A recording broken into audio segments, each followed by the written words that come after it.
Ассаламу алейкум. Бүгінгі сабақта реле уақытын көрсететін боламын. Өткен сабақта айтқан болатын реле уақыты жалпы не екенін жалпылама түсінікті берген болатын. Тағы да айта кетейін, реле уақыты бұл яғни құрылғыға белгілі бір уақыттың ішінде, қойылған уақыттың ішінде өзінің контактісін яғни қосып ажыратады екен. Белгілі бір сіз қойған уақытқа. Енді өткен сабақта айтқан болатын, мына релені қосып көрсетемін деп. Бұл реле уақыты бізде ажырата алады және қоса алатын екі контактісі бар. Енді релеге қарайтын болсақ, бұл реле бізде 220 вольтқа яғни есептелген уақыты 220 вольтқа есептелген, яғни номинальный напряжение 220 вольт деп тұр, АС деп тұр, яғни одан кейін контактісі 5 ампер ток үшін есептелген екен. Бұл жерде сол жағында яғни қосылу схемасы бар. Ода қосымша яғни 4 контакт, мұнда да 4 контакт, жалпы 6 контакт деген. Мұнда 3 контакт, мұнда 3 контакт. 2 мен 7 бізге бұл не береді? Фаза 0, яғни питание береді, қорек. Мына жағында бізде яғни уақыттың қойылу несі бар, диапазоны бар екен, 4 диапазон бар екен. Мысалы, мен қазір 2 мен 3-ші диапазонды таңдадым. Мысалы, сізге 5 секундтан кейін қосылатын керек болса, 1-де 4 таңдау болады, 3 минуттық керек болса, 1-де 3-те таңдау болады. Оны қалай таңдаймыз? Мына реле уақыттың ішінде, мына реле уақытының бетін қақпаға алынады. Одан кейін бізде алынады екен сыртындағы уақыт көрсеткіші. Алынады. Екі жағында екі түрлі бар екен, 4 диапазон есептеген. Мына жерде бізде міне 1, 2, 3, 4 деп тұр. Яғни қозғалады контакт бізде былай қозғалту болады. Мен қайтадан орнына қойайын. Мысалы 1 мен 2-ні таңдайтын болсаңыздар, яғни 1 мен 2 емес, мына жақта не деп тұр, 2 мен 4 таңдайтын болсаңыздар, мына 2 мен 4-ті қозғалтасыз былай. Онда сізде реле уақыты 0,5 секунд ішінде қосылады, ажырайды деген. Ал маған 2 мен 3-ті таңдайын 30 секундта, яғни 0-ден 30 секундтың аралығындағы уақыт маған керек. Сондықтан мен 2 мен 3-ші яғни диапазонға қоямын. Қоясыз. Одан кейін мына жерде жазылып тұр, міне бетінде қарап алады, міне 0-ден 30-ға дейін, мына жағында керісінше 0-ден 3 минутқа дейін ке. Маған керегі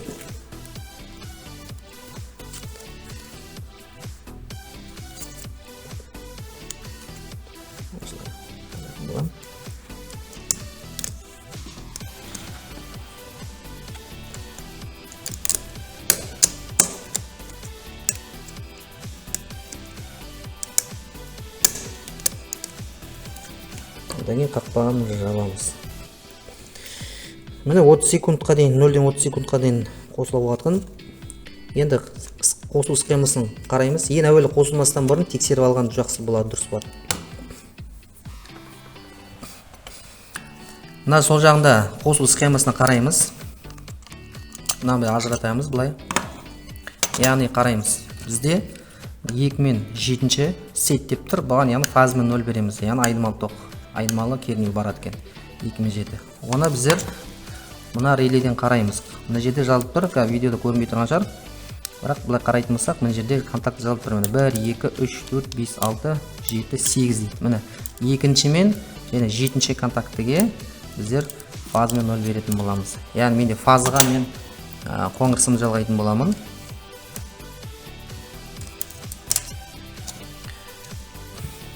Яғни мына жерде 2 мен 7-ші контакт фаза беретін боламын. Екінші контакт менде мынау тұр, контакт жалпы көрініп тұр. Маған көрініп тұр енді. Екінші контактта фаза беретін боламын.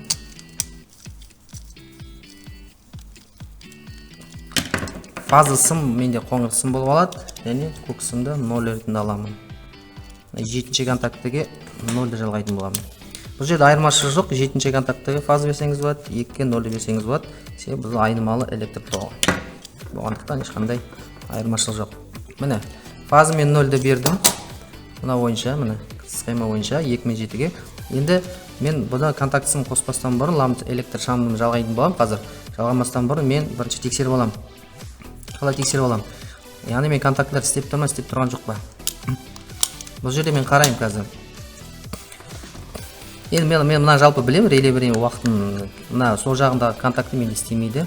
Істен шыққан, менде оң жағында істейді. яғни 8 5 6 деген 8 6 5 контакты мен қазір осыны тексеретін боламын. Яғни мына жерде 8-ші контакт бізде қозғалмайтын контакт, ал 5 пен 6-ші контакт бұл қозғалмалы контакт, соны тексеретін боламын. Қазір мен 8 бен және 6-ға қоямын. Яғни контакт мен қоямын дегенде, яғни мен мультиметр қолданамын. Мультиметрді мен аламын да қазір мына қосам, мынандай знак прозвонка қоямын мультиметрді и сонымен тексеретін боламын мультиметрді. Яғни мен мысалы қазір 3 секунд 4 секундқа қоямын, 4 секундтан кейін менде реле, яғни мультиметр қосылу керек. Мынандай дыбыс беру керек.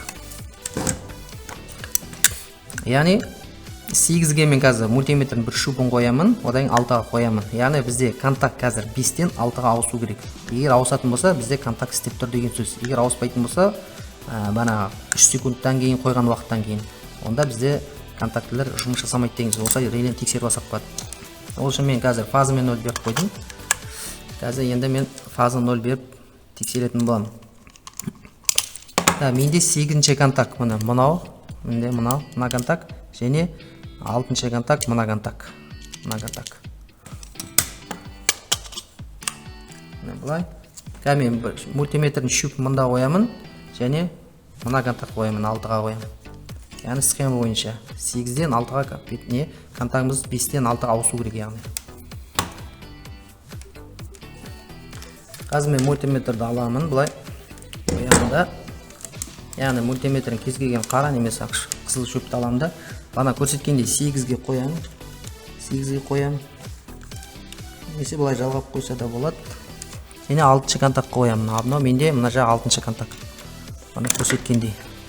Одан кейін уақыт қоямын. Уақытты мені 5 секундқа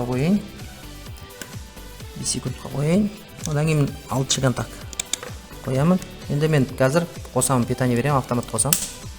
Яғни қызылшам жанды. Міне дыбыс шықты. Яғни 5 секундтан кейін менде мына релен контактса 5-шіден 6-ші контакт ауысты деген сөз. Автоматта ажыратам. Яғни бұл контакт менде істеп тұр деген сөз. Осылай міне тексеріп алса болады. Бірақ бұл жерде қауіпсіздік ережесін сақтаймыз. Себебі бізде 220 вольт айнымалы электр тоғы келіп тұр деген сөз. Яғни кернеуі.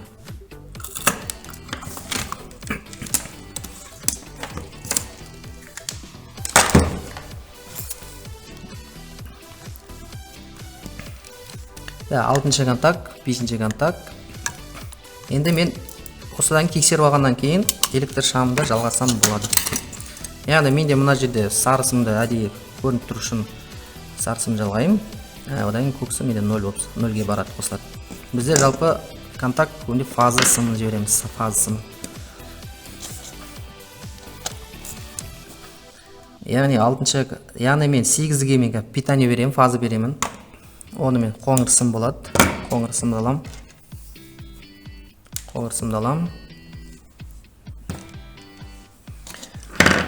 Фазаны мына жерден де алсам да болады, мына жақын жерден былай. Бірақ мен қазір фазаны тікелей неге автоматқа қосатын боламын. Мына жерден жақын жерден переметчикмен қосса болады, 8-ші контакт бұл. Бірақ мен тікелей автоматқа қосатын боламын. Уақыт алмас үшін. Яғни 8-ші контактқа міне жалғадым, фаза беретін боламын, қоңыр сымды. Немесе бұлай переметчик ретінде берсе де болады. Осылай. Одан кейін сары сымды мен яғни 6-ші контактке жалғаймын, бана тексерген контактын.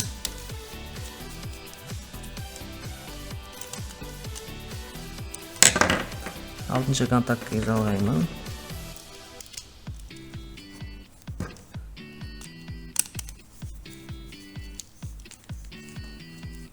Алтыншы контактке жалғадым. Контакт тиген кезде фазадан лампочкаға мына электр шамға барады екен. 0-ді. Мында жалғаса болады, переметчик алып. Осында жалғайды. Бірақ мен 0-ді тікелей, яғни автоматқа жалғайтын боламын. Бұл 0-ді. Мына 0 мен 1-ге. Мына жерде мен қоспаймын, себебі қайтан ағытып, яғни байлап жату керек. Сол себептен мен тікелей автоматқа жалғайтын боламын 0-ді.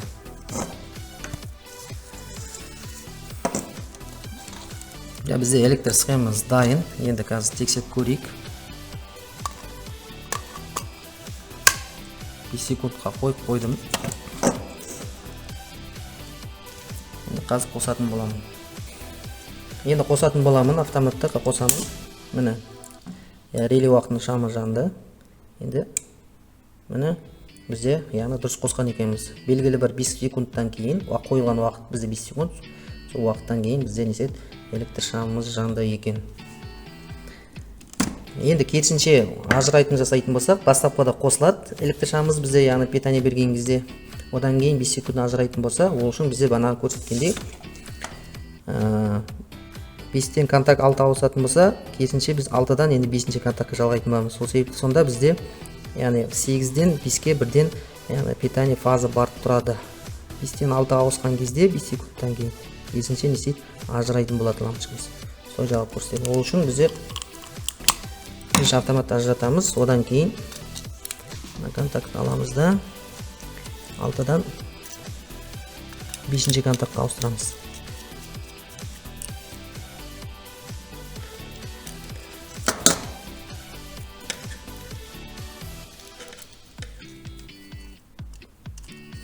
Бұл реле уақыты бізде қосып және ажыратып алады екен. Екі функциясы бар сөз. Дайын болды. Енді қосайық. Автомат питание берем. Міне бірден қосылды. 5 секундтан кейін керісінше электр шамымыз өшу керек. Міне өшті. Міне рахмет.